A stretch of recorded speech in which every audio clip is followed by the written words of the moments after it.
സ്റ്റെഫിനായി സമരക്കാർ ഇതാണ് പറയുന്നത്. സാധാരണ നിലയിൽ ഇങ്ങനെ നിലപാടെടുക്കുന്ന സമരക്കാരെ സെക്രട്ടേറിയറ്റിന് മുന്നിൽ എങ്ങനെയാണ് കൈകാര്യം ചെയ്യുന്നതെന്ന് നമ്മൾ കാണുന്നതാണ് പോലീസ്. കാരണം ഒരു പരിധി കേരളത്തിലെ ഭരണസിരാ കേന്ദ്രത്തിന് മുന്നിലുള്ള ഒരു വഴിയാണ്. ആ വഴി അധികം നേരം തടസ്സപ്പെടുത്തി ഇങ്ങനെ സമരവുമായി മുന്നോട്ട് പോകാൻ കഴിയില്ല. പക്ഷേ ഇവിടെ നമ്മൾ കാണുന്ന കാഴ്ച അതല്ല. ഓരോ നിമിഷവും ആശാപ്രവർത്തകർ ഇങ്ങനെ വന്ന് കൂടുകയാണ്.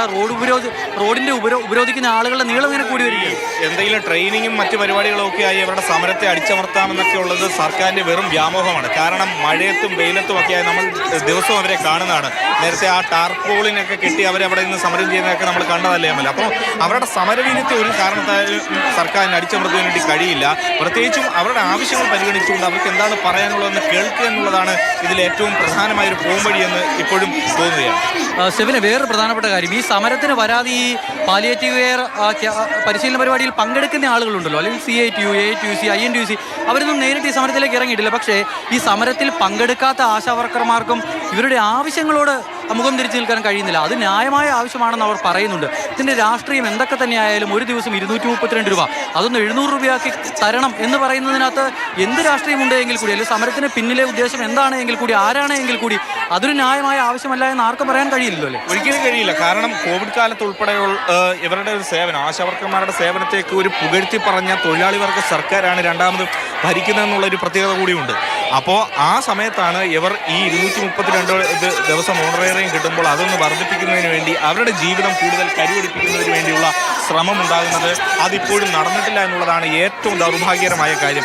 സർക്കാരിനെ സംബന്ധിച്ചിടത്തോളം ഇങ്ങനെ പാവപ്പെട്ട സ്ത്രീകളെ ഈ വെയിലത്ത് റോഡ് തടഞ്ഞ് ഇത്തരത്തിൽ ഒരു സമരത്തിലേക്ക് നയിക്കുന്നതിന് പകരം അവർക്ക് പറയാനുള്ളത് കേൾക്കുക, അല്ലെങ്കിൽ അവർക്ക് ഏതെങ്കിലും രീതിയിലുള്ളൊരു സഹായം ചെയ്യാൻ കഴിയുമെങ്കിൽ ചെയ്യുക എന്നുള്ളതാണ് തൊഴിലാളി വർഗ സർക്കാരിൻ്റെ അല്ലെങ്കിൽ LDF സർക്കാരിൻ്റെ ഒരു പൊതു കാര്യത്തിലേക്ക്, അല്ലെങ്കിൽ അവരൊരു നയമായി സ്വീകരിക്കേണ്ടതെന്ന്. സ്റ്റെഫിനെ, ഇവർ ഈ വെയിൽ കൊണ്ട് ഇവിടെ വന്നിങ്ങനെ ഇരിക്കുന്നത് ഏതെങ്കിലും തരത്തിലുള്ള രാഷ്ട്രീയ നേട്ടത്തിനോ അടുത്ത തിരഞ്ഞെടുപ്പിൽ മത്സരിച്ച് MLA ആകാനോ MP ആകാനോ അല്ലെങ്കിൽ ഒരു പഞ്ചായത്ത് മെമ്പറാകാൻ പോലും ഉള്ള ആഗ്രഹമുള്ള ആളുകളൊന്നും ആയിരിക്കില്ല ഈ വന്നിരിക്കുന്നത്. വളരെ ഏറ്റവും പാവപ്പെട്ടവരിൽ പാവപ്പെട്ട ആളുകൾ, അല്ലെങ്കിൽ 232 രൂപയ്ക്ക് ജോലി ചെയ്യാൻ അവർ പോകുന്നില്ല. കുടുംബത്ത് അത്യാവശ്യം ജീവിക്കാൻ സംവിധാനമുള്ള ആളുകളാണെങ്കിൽ 232 രൂപ തേടി പോകാത്ത ആളുകളാണ്. അങ്ങനെയുള്ള ഏറ്റവും പാവപ്പെട്ട ആളുകളാണ്. അങ്ങനെയുള്ള പാവപ്പെട്ട ആളുകളെ ഇങ്ങനെ വെയിലത്ത് കൊണ്ട് ഇരുത്തുന്നത് തിരിച്ചടിയാകുന്നൊരു ബോധ്യം എന്താണ് സർക്കാരിന് ഇതുവരെയും വരാത്തത്? അതാണ് ആ ഒരു LDF സർക്കാരിൻ്റെ നയമാറ്റം നമുക്ക് ആ പല കാര്യങ്ങളിൽ കാണാമെന്നുള്ളതാണ്. കാരണം ഒരു സമയത്ത് തൊഴിലിന് വേണ്ടി, തൊഴിൽ സംരക്ഷണത്തിന് വേണ്ടി സമരം ചെയ്ത സർക്കാർ മുന്നണിയുമാണ് ഈ പാവപ്പെട്ട സ്ത്രീകളെ യഥാർത്ഥത്തിൽ ഇപ്പോൾ ഈ പൊരുവെയിലത്തിരുത്തുന്നത് എന്നുള്ളതാണ് എടുത്തു കാണേണ്ട കാര്യം. ഇപ്പോൾ ഏതായാലും വലിയ രീതിയിലുള്ള ഒരു പ്രതിഷേധത്തിലേക്ക് ആശാപ്രവർത്തകർ മാറുന്നു. നമുക്കിപ്പോഴും കാണാം, നേരത്തെയൊക്കെ ഞാൻ വരുന്ന സമയത്ത് ഇവിടെയൊന്നും വലിയ ഒരു ജനക്കൂട്ടം ഇല്ലായിരുന്നുവെങ്കിൽ അതൊക്കെ മാറുന്നു. കൂടുതൽ ആളുകൾ ഇങ്ങോട്ടേക്ക് എത്തുന്നു. അങ്ങനെ ഒരു വലിയ പങ്കാളിത്തത്തിലേക്ക് ആശാപ്രവർത്തകരുടെ സമരം മാറുന്ന ഒരു സ്ഥിതി ഇപ്പോൾ നിലവിൽ നമുക്കിവിടെ കാണാൻ കഴിയുന്നുണ്ട്. അതുകൊണ്ട് തന്നെ സർക്കാർ ഇനി തുടർന്ന് ഏത് സമീപനം ഇതിനോട് സ്വീകരിക്കുമെന്നുള്ളതാണ് നമുക്കിനി കാണേണ്ടത്. സ്റ്റെഫിനെ, ഈ സമരത്തിന് നേതൃത്വം നൽകുന്ന ആളുകളിൽ SUCയുടെ മിനിയെ പോലുള്ള ആളുകളുണ്ട് എന്നൊക്കെ പറഞ്ഞ ഈ സമരത്തിൽ തുടക്കത്തിൽ ഇതിലൊരു രാഷ്ട്രീയ മുഖം നൽകാൻ, ഒരു നിറം നൽകാൻ ശ്രമമൊക്കെ നടന്നിരുന്നു. മാത്രമല്ല INTUC സമരത്തിൽ നിന്ന് വിട്ടുനിൽക്കുക കൂടി ചെയ്തൊരു രാഷ്ട്രീയ മുഖം കാണുന്നത്. സെക്രട്ടേറിയറ്റിന് മുന്നിൽ ഒരുപാട് സമരം സ്റ്റെഫിൻ റിപ്പോർട്ട് ചെയ്തിട്ടുള്ളതാണ്. നമ്മൾ ഈ സമരങ്ങൾ മറ്റുമൊക്കെ കൊണ്ട് ഇങ്ങനെ ഇറക്കുകയാണ്. പക്ഷേ ഇതങ്ങനെയല്ല. ഇതിലെ വന്നു പോകുന്ന KSRTC ബസ്സുകളിൽ, പ്രൈവറ്റ് ബസ്സുകളിൽ, ചില ഓട്ടോറിക്ഷകളിലൊക്കെയാണ് വന്ന ആളുകൾ ഇങ്ങനെ ഇറങ്ങുന്നത്. അങ്ങനെ വരാനുള്ള സംവിധാനമേ അവർക്കുള്ളൂ. അല്ലെങ്കിൽ കൂട്ടത്തോടെ ആളുകളെ ഇവിടെ കൊണ്ട് ഇറക്കി അവർക്ക് നല്ല ഭക്ഷണമൊക്കെ വാങ്ങിക്കൊടുത്ത് പണമൊക്കെ കൊടുത്ത് തിരിച്ചയക്കാനുള്ള ഒരു സംവിധാനമില്ല.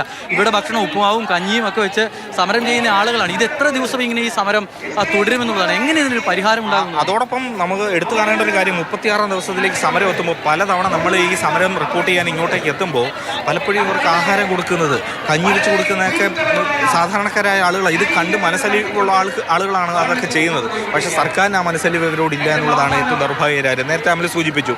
കാരണം ഒരു സമരം നടക്കുമ്പോൾ പലരും സംഘടിതമായി രാഷ്ട്രീയ പാർട്ടികളുടെ ഒരു സമരം നടക്കുമ്പോൾ പലപ്പോഴും പറഞ്ഞ സമയത്ത് വരാറില്ല, പറഞ്ഞ രീതിയിൽ ആളുകൾ ഉണ്ടാവാറില്ല, പിടിച്ചുകൊണ്ട് വരേണ്ട ഒരു സ്ഥിതിയൊക്കെ നമ്മൾ തന്നെ റിപ്പോർട്ട് ചെയ്യുന്നുണ്ട് പല രാഷ്ട്രീയ പാർട്ടികളുടെ, യുവജന സംഘടനകളുടെ പോലും.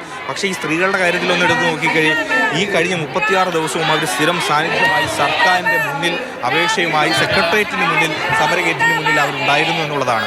കാരണം പല സ്ഥലത്തുനിന്ന് ആളുകൾ ഇങ്ങോട്ടേക്ക് എത്തുന്നു. ഒപ്പം ഇന്ന് രാവിലെ കണ്ട ഒരു റിപ്പോർട്ടുണ്ട്, രാഹുലിൻ്റെ ഒരു റിപ്പോർട്ട്. അതിൽ ഒരു ആശാപ്രവർത്തക അവർ ഒരു വരുമാനം കണ്ടെത്തുന്നു.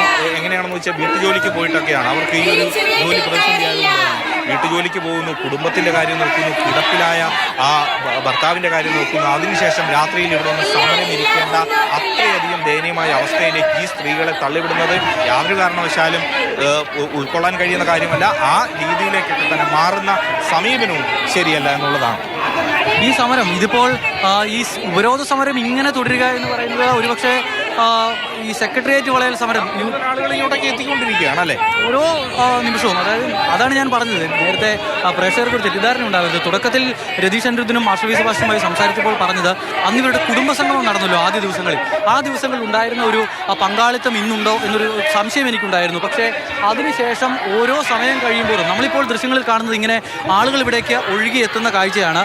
ആദ്യഘട്ടത്തിൽ ആളുകളുടെ ഒരു കുറവുണ്ടായിരുന്നുവെങ്കിൽ ഇപ്പോൾ ആശാപ്രവർത്തകർ ഇവിടേക്ക് ഒഴുകിയെത്തുകയാണ്. ഈ പറയുന്ന പാലിയേറ്റീവ് കെയർ പരിശീലന പരിപാടിക്കൊന്നും തളർത്താൻ കഴിഞ്ഞിട്ടില്ലല്ലേ നിങ്ങളുടെ സമരം? ഈ സമരത്തെ അട്ടിമറിക്കാൻ വേണ്ടിയാണ് ഇങ്ങനെ ഒരു ട്രെയിനിങ് വെച്ചത്. സമരത്തെ അട്ടിമറിക്കുക എന്നുള്ളതായിരുന്നു ഗവൺമെന്റിന്റെ ഉദ്ദേശം. പക്ഷെ ഇത് ബോധ്യപ്പെട്ടു വരികയാണ് ആളുകൾ. ഈ 232 രൂപയ്ക്ക് എങ്ങനെ ജീവിക്കും ഞങ്ങൾ, അത് ബോധ്യപ്പെട്ട സമരത്തിലേക്ക് വന്നത്.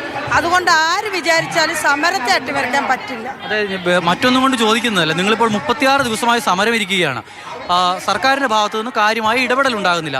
അപ്പോൾ പിന്നെ ഈ സമരം എവിടെ കൊണ്ട് അവസാനിപ്പിക്കും എന്നുള്ളതാണ്. ഒരു പരിഹാരം ഉണ്ടാകുന്നുമില്ല, ഇടപെടലും ഉണ്ടാകുന്നില്ല. നിങ്ങളിങ്ങനെ ഇരിക്കുന്നു എന്നതിനപ്പുറത്തേക്ക് ഒന്നും സംഭവിക്കുന്നില്ല. ഇന്നിപ്പോൾ നിങ്ങൾ പൊരുവെയിലത്ത് റോട്ടിലിരിക്കുകയാണ്, പക്ഷേ എന്നിട്ടും ഒരു ഇടപെടലും ഒരു ചലനവും ഉണ്ടാകുന്നില്ല. അപ്പോൾ ഇത് എങ്ങനെ അവസാനിപ്പിക്കാൻ കഴിയുമെന്നാണ് പ്രതീക്ഷിക്കുന്നത്? നികുതി കൊടുത്തിരുത്തിയിരിക്കുന്ന സർക്കാരാണല്ലോ ഇത്. ഈ 232 രൂപയിൽ നിന്നും നികുതി വാങ്ങിയാണ് ഇവർ ഭരിച്ചുകൊണ്ടിരിക്കുന്നത്.